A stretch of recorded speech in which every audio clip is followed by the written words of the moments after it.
विंशतम महोदधि आरतीर वार्षिक महोत्सव तिथि अनुजाई पवित्र पौष पूर्णिमा इंग्राजी तिथि अनुजाई 3 जानुआरी 2026 शनिवार दिन अपराह्न 4 घटिकारु अपराह्न 7 घटिका पर्यंत प्राय 3 घंटा धरी स्वर्गद्वार सामने प्रतिवर्ष भली चलित वर्ष मध्य संपन्न हेब।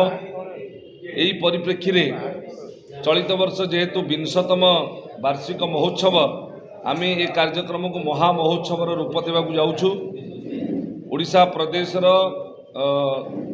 लोकप्रिय मुख्यमंत्री स्वीकृति प्रदान करिसेंती। स्वीकृति प्रदान करिसेंती आईन विभाग मंत्री पृथ्वीराज हरिचंदन जी। स्वीकृति प्रदान करिसेंती संस्कृति एवं उच्च शिक्षा मंत्री आमर सूरज सूर्यवंशी महाभाग, ता सहित स्थानीय सांसद स्थानीय विधायक एवं ओडिशा प्रांत बाहर प्राय पश्चिमबंग, छत्तीसगढ़, झारखंड, बिहार, मध्य प्रदेश इत्यादि प्रांतर मध्य गोवर्धन पीठर पीठ परिषद अंतर्गत आदित्य वाहिनी आनंद वाहिनी कार्यकर्ता माने एही राष्ट्रीय स्तर कार्यक्रम में सामिल हेबे। पीठ परिषदर समस्त वरिष्ठ कर्मकर्ता ओडिशा प्रांतर से माने मध्य सामिल हेबे। आदित्य वाहिनी पूरा प्रदेश कार्यकारिणी मध्य उपस्थित रहिबो।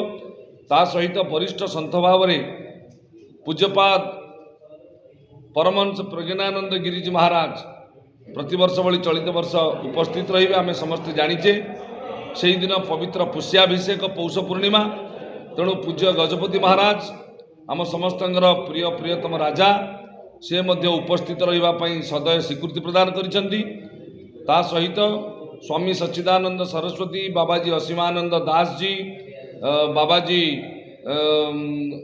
विद्याभूषण गौर श्यामानंद दास जी, स्वामी ब्रह्मानंद सरस्वती जी, ब्रह्मचारी सत्य चैतन्य, ब्रह्मचारी सत्यानंद जी, अनेक अनेक संत महंत मठाधीश एवं पुरीर वरिष्ठ संत महंत मठाधीश माने, ता सहित छत्तीसा निजोगर प्रतिवर्ष भली छत्तीसा निजोगर नायक पाटजोशी महापात्र तांको सहित विभिन्न निजोगर मुखिया माने से माने मध्य प्रतिवर्ष उपस्थित रहंती। चलित वर्ष उपस्थित रहिबे एवं मुक्ति मंडपर श्रोत्रिय ब्राह्मण माने से माने मध्य स्वीकृति प्रदान करिसेंती उपस्थित रहिबे प्रतिवर्ष भली।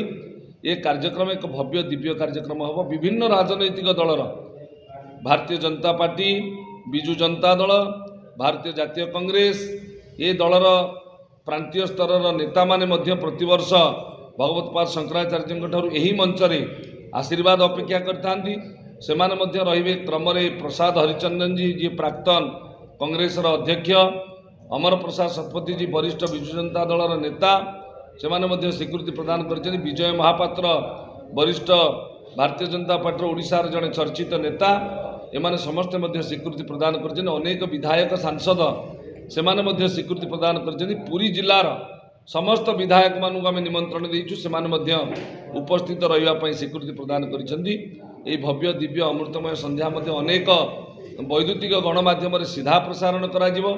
जय जगन्नाथ टीवी ठारू आरंभ करी कथबार्ता चली प्रतिवर्ष दिल्ली दूरदर्शन जरिया मध्य ताकू लोकार्पण करा जाए एवं सीधा प्रसारण करा जाए। ता सहित अनेक सामाजिक गणमाध्यम वेब चैनल से माने मध्य निजे निजस्व भाव में A1 टीवी, सुदर्शन चैनल से माने साधना टीवी से माने मध्य कहिसेंती सीधा प्रसारण रे निजको सहयोगी करिवा पई ए भव्य दिव्य कार्यक्रम रे पूरी सहरर समस्त गणमाध्यम प्रतिनिधि को स्वागत एवं अभिनंदन जनाऊँ। जय जगन्नाथ, जय जगतगुरु।